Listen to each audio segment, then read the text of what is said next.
The Where Our Minds Wander podcast may contain sensitive content and explicit language. Listener discretion is advised.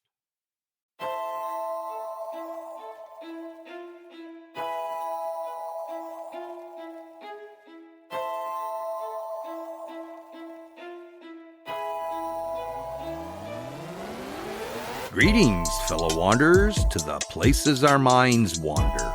The house at the end of the dirt road, where disembodied voices whisper and strange sounds make the living shiver. Where shadows lurk at the edge of the woods, just outside your back door. And mysterious lights speed beyond reason across the clear night sky.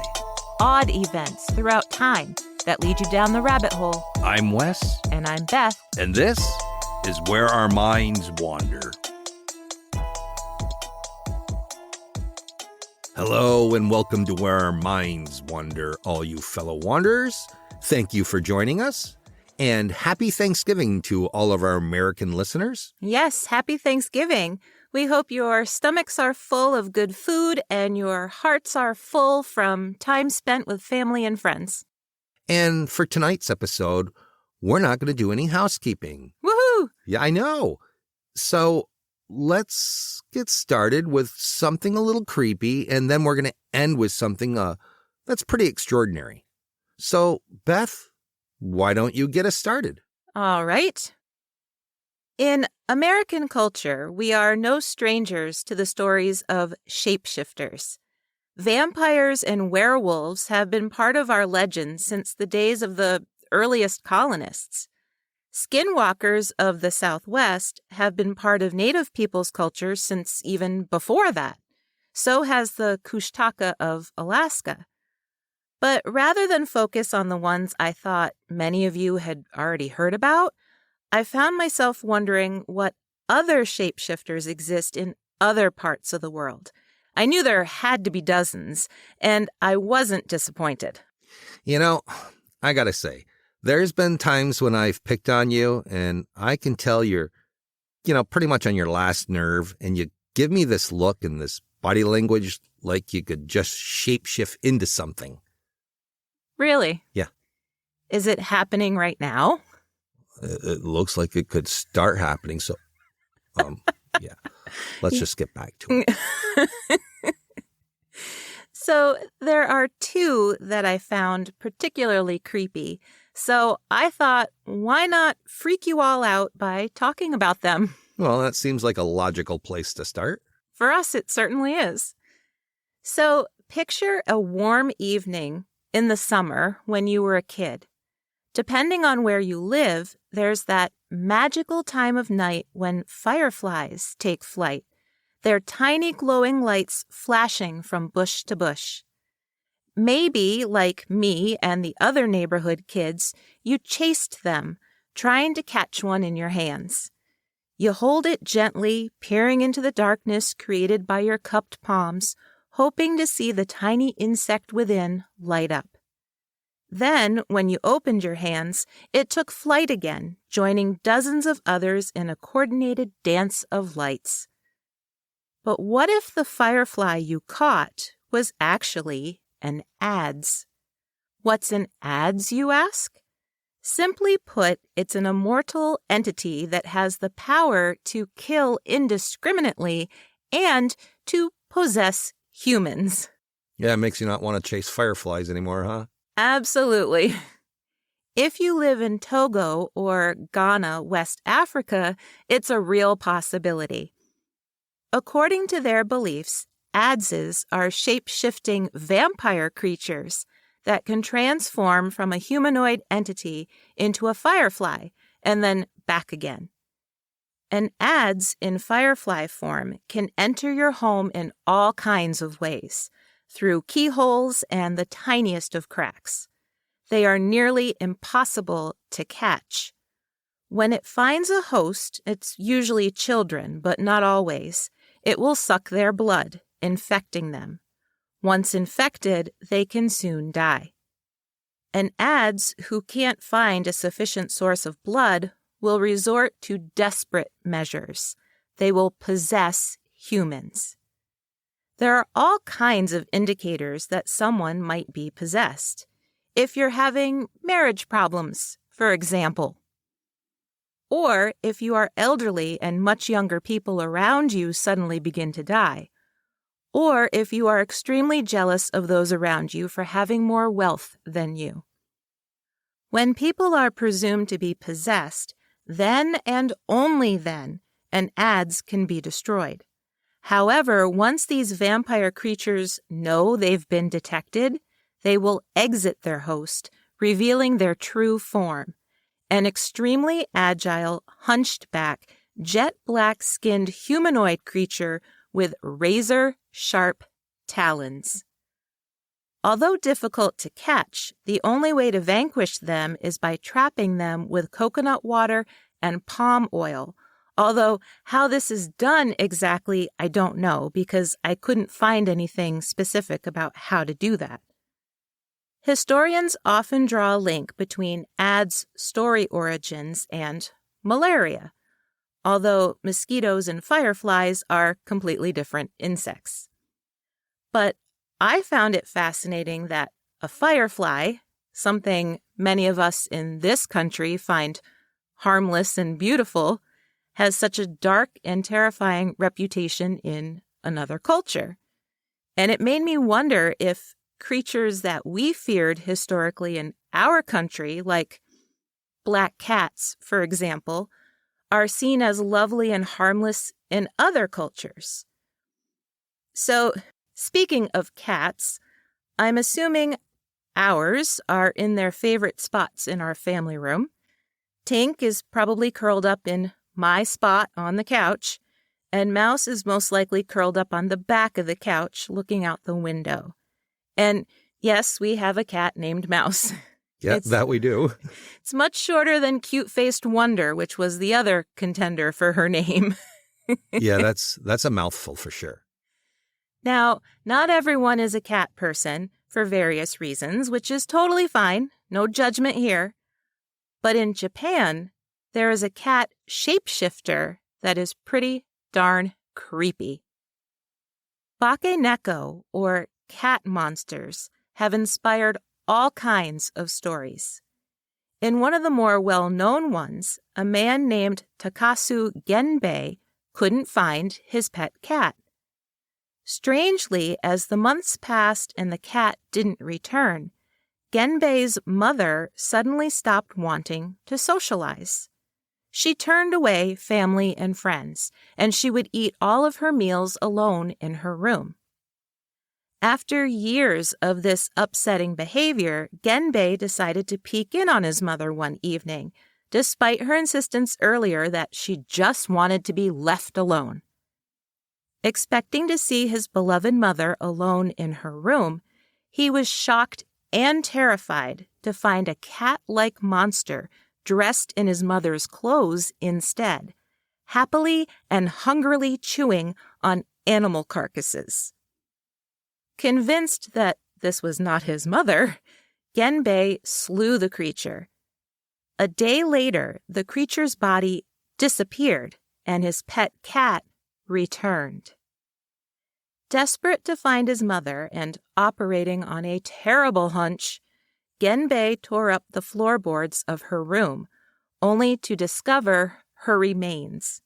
She was nothing more than a skeleton, her bones picked clean. So all this time, what he thought was his own mother was really a Bakeneko in human form. It's pretty creepy. It is really creepy. And to think, a cat of our cats, they would just be sitting on the couch in each of our spots, watching the X-Files. Right. And when you walk in, they want treats right away. And then when they finally do move from your spot, you sit down and they just want to be all over you. It's because they're trying to become us. They don't just go into the room and leave us alone. That'd be nice. Wouldn't it? Because all I get is this furry little creature that just wants to get up in my face and purrs throughout the whole damn episode of whatever we're watching. That's terrible, isn't it? It is. It's horrible. I don't have that much love to give. Maybe every time she does it, she's just trying to look into your soul and to see if you're worth possessing. It could be. That's why she gives me those creepy stares, I bet. Could be. Bakeneko stories have been around since the 1600s. According to traditional Japanese beliefs, Bakeneko were once normal, everyday house cats. But normal, everyday house cats were suspicious animals to begin with. First, they might send out sparks if you pet them. I can attest to that. I have been shocked when I've pet our cats. Second, their pupils change shape. Third, they do have the uncanny ability to make human-like sounds, which I totally get that because Mouse says hello every now and then. Yeah, it's really creepy. And at times, it's just freaking hilarious. Like that time we were watching something, it was some show on TV, and the person said hello. I think it was a ghost hunter show.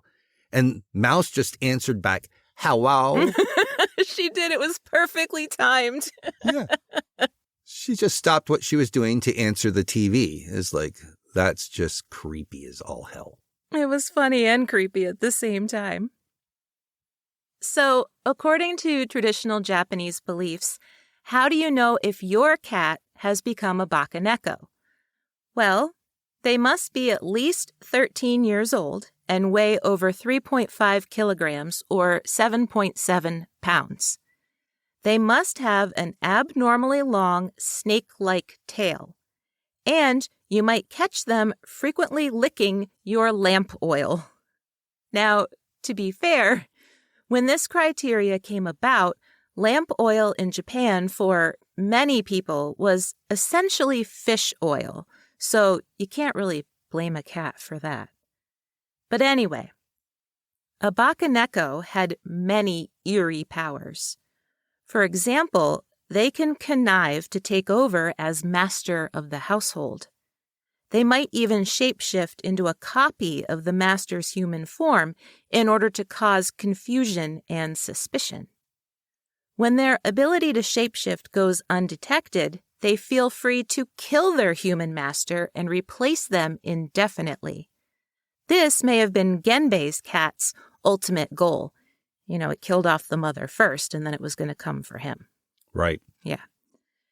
In cat form, Bakeneko can speak many words, including curses, which they hurl at unsuspecting people. They can walk on two legs, supported by their abnormally long tails. One legend goes that hundreds of years ago, the cloth napkins in a soy sauce shop kept mysteriously disappearing. One evening, the shop owner was outside when he heard loud music. Curious as to who could be creating this music, he rounded a corner and came upon an unsettling scene. Dozens of cats were dancing on their hind legs, wearing his missing napkins over their heads. Oh, my God.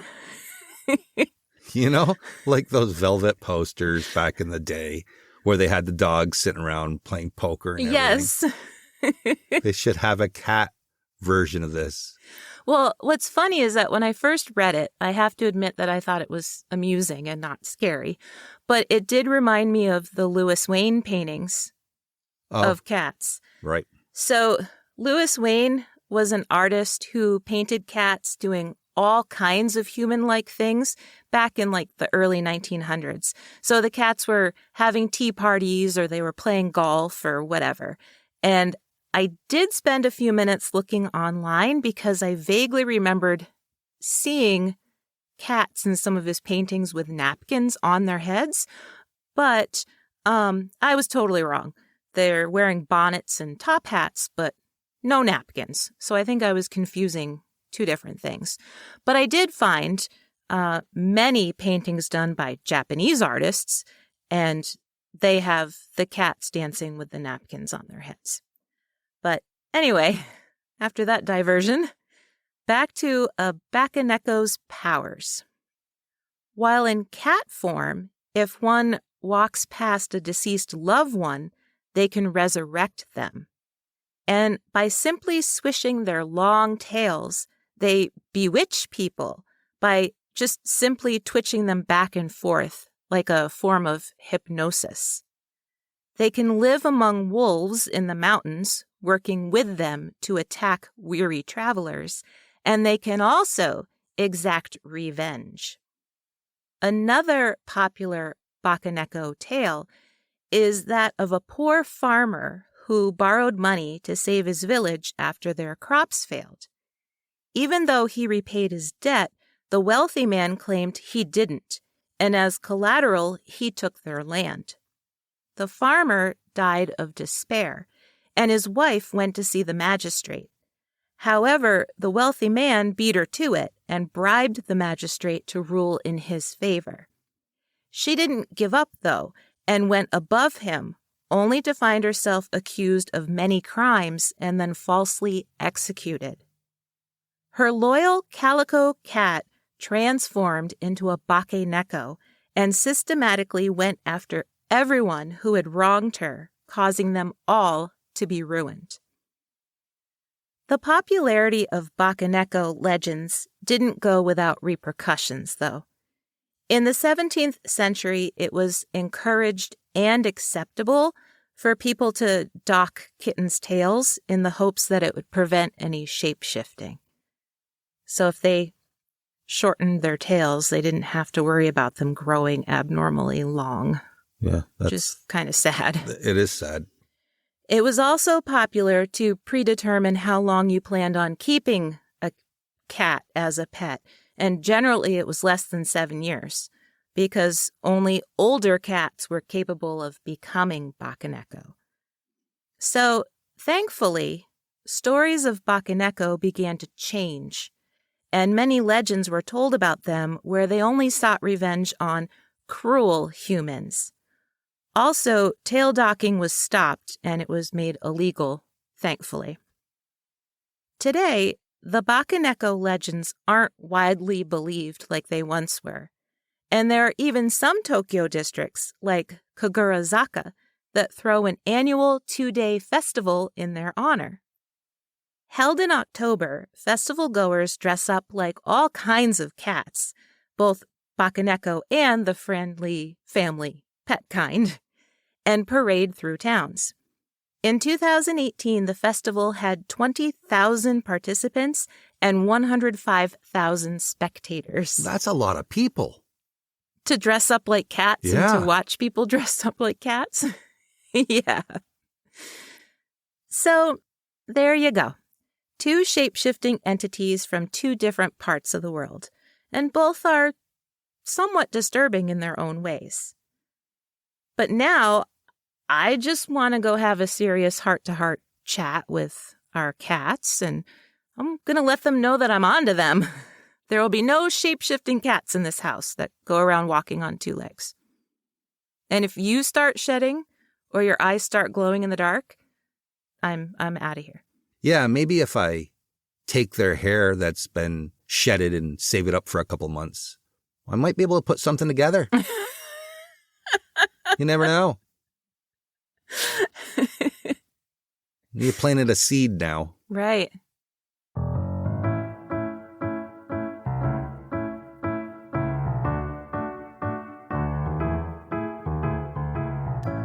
Hey, did you know? According to 2 2017 surveys, 60% of American households serve wine on Thanksgiving, and Americans dine on a grand total of 44 million turkeys weighing an average of 16 pounds each, which equals about 704 million pounds of roasted bird. Maybe that's why Roto-Rooter published their own findings. Their busiest plumbing emergency day of the year is Black Friday. Who'da thunk it?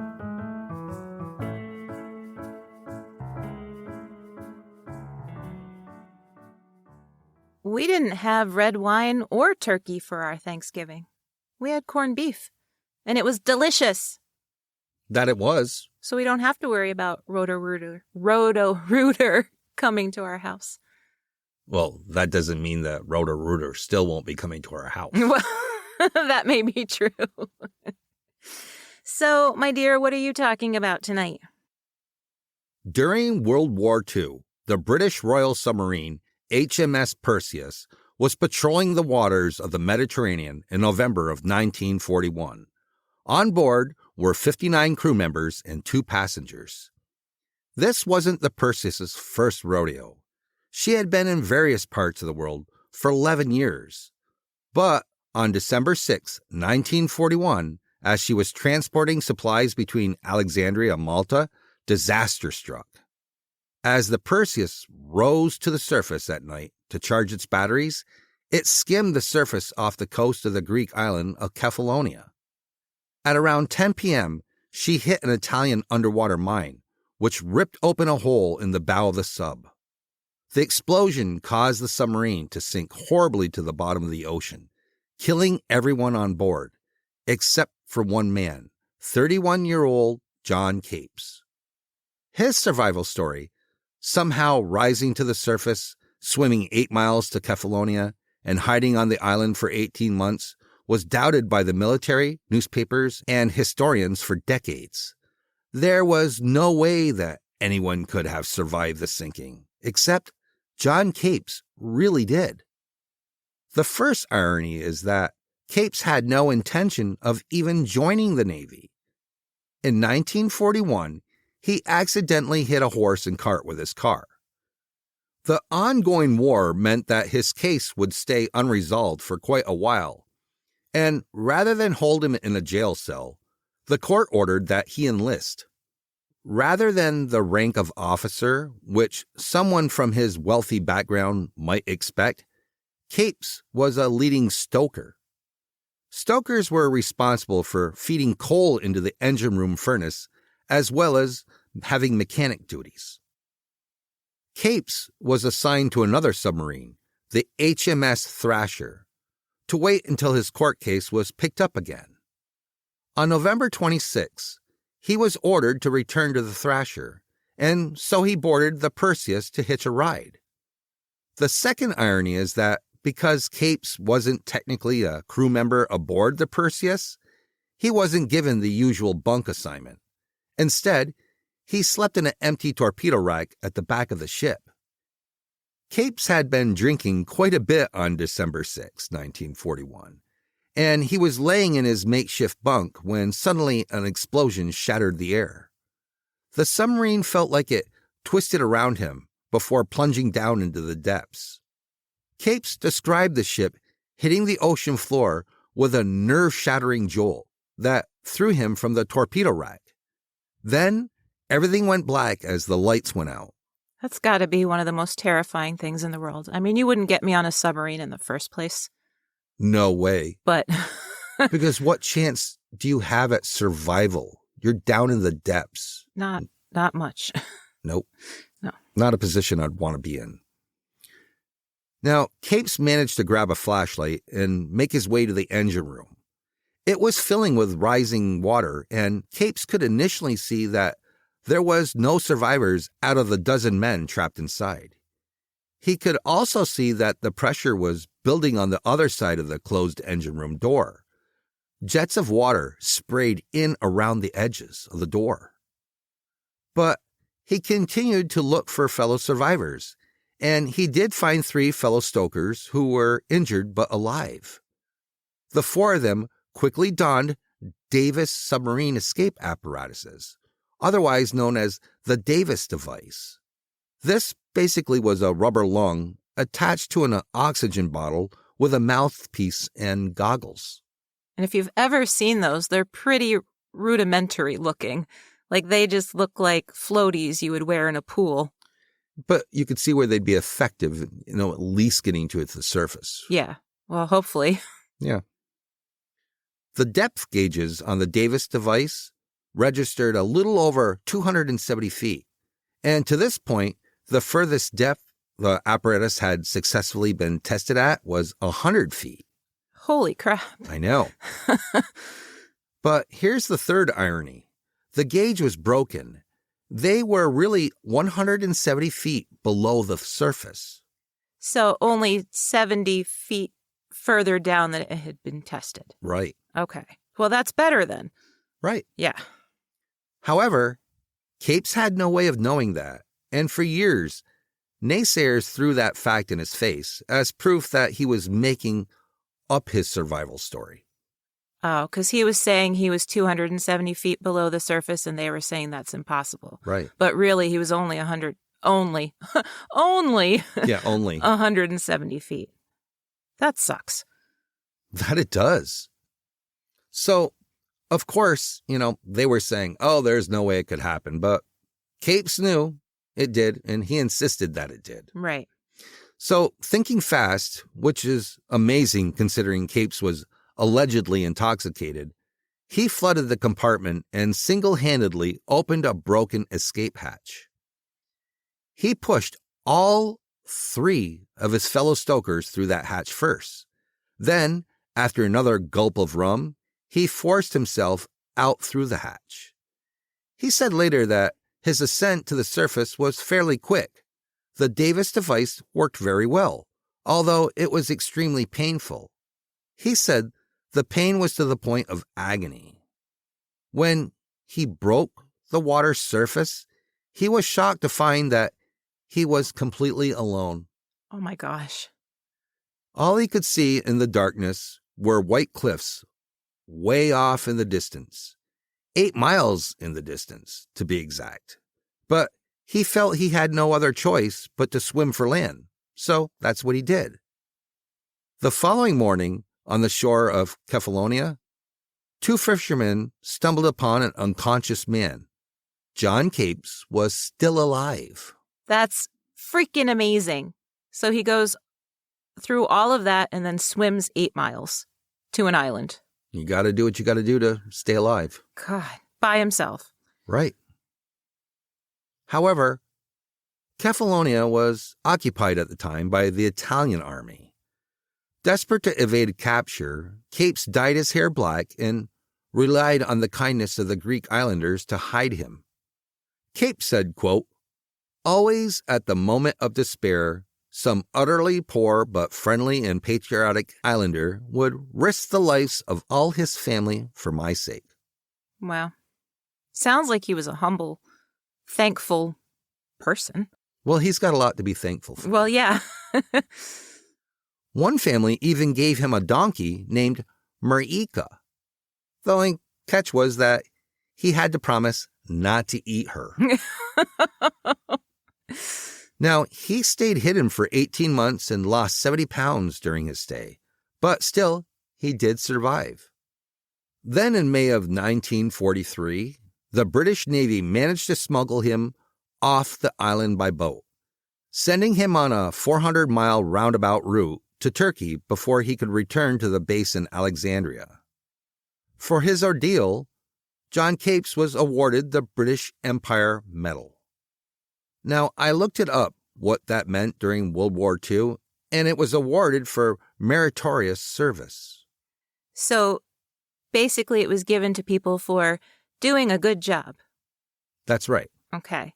I would assume because he said that he had tried to save the lives of 3 of his fellow comrades. He was a hero. Well, yeah. And a lot of people, because of that, questioned whether Capes really deserved it. First, they pointed out that Capes enlisted because he essentially had to. But to me, it really doesn't matter. People have been drafted into the Army, and they have received medals for heroism, and they've, gotten the Purple Heart. So what does it matter how he ended up in the military, whether he was forced to be there or if he was drafted? He still acted like a hero. Right. Well, they needed something to nitpick at, I guess, to claim that he wasn't telling the truth. Then, of course, they harped on the fact that only 4 men have survived the submarine sinkings throughout history. So it was highly unlikely that he was telling the truth. Only 4 men have survived submarine sinkings in history. Yes. Damn. And secondly, people claim that he wasn't even on the Perseus and that he had made the whole story up to get attention. And Since he wasn't technically on the crew, he couldn't prove that he was on the ship, since he wasn't listed as a crew member. And thirdly, people said that he couldn't possibly have opened the escape hatch under those circumstances, especially since everyone knows that they are locked from the outside. And the Davis device couldn't possibly have worked under that sort of pressure.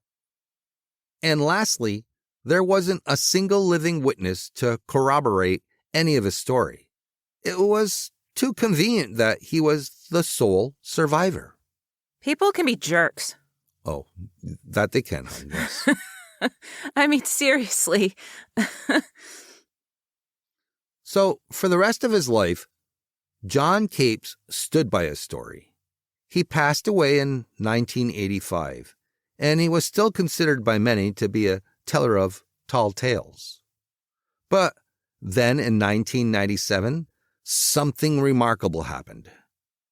Expert deep-sea diver Kostas Thaktorides explored the wreck of the Perseus. Thaktorides has explored over 500 underwater wrecks, 200 of which he discovered himself. With the help of ROVs, he was able to take some pretty amazing footage of the Perseus. Now, one photograph shows the open escape hatch, exactly where Capes said it was. Another shows the empty torpedo rack that Capes claimed was his bunk. And most amazing is the underwater photographs of Capes' discarded Blitz bottle of rum. Wow. Ha! There That's you right. go, all you In your face. freaking naysayers. Now, I've mentioned Arnie quite a bit in this story, and here are a couple more. First, if Capes had been given an officer title rather than a stoker, he would never have been stored away in a torpedo rack as a bunk. But his placement on the submarine was a major factor in his survival. And second, some experts now believe that the rum was a major factor in his survival as well. It could have aided him by keeping him calm and possibly lowering his blood pressure. And lastly, according to an article in Oceanographic magazine, 2 professional divers free dove from the Perseus to the surface without gear in 2018 successfully, and they managed to film it. So let me repeat that. Professional divers were able to do this free diving from that depth to the surface, and they filmed it. Mm-hmm. Remarkable. Yeah. So, yeah, John Capes was telling the truth. He did survive a submarine sinking. He did swim 8 miles to an enemy-occupied island, and he did hide for 18 months. So, that's one hell of a story. That is one hell of a story. And it's too bad that he died and that, he couldn't finally shove this in these naysayers' face and say, look, I really did it. I was telling the truth. Or at the very least, get an apology. At the very least, have somebody say we're sorry and honor him in some way. Yep. It's sad. Yeah. But it is one heck of a story. And it's definitely full of things that were just perfectly timed and just they happened the way they did for a reason. Yeah. Well, as always, if you want to delve deeper into tonight's stories, our sources are listed in our show notes, and they're always a good jumping off point.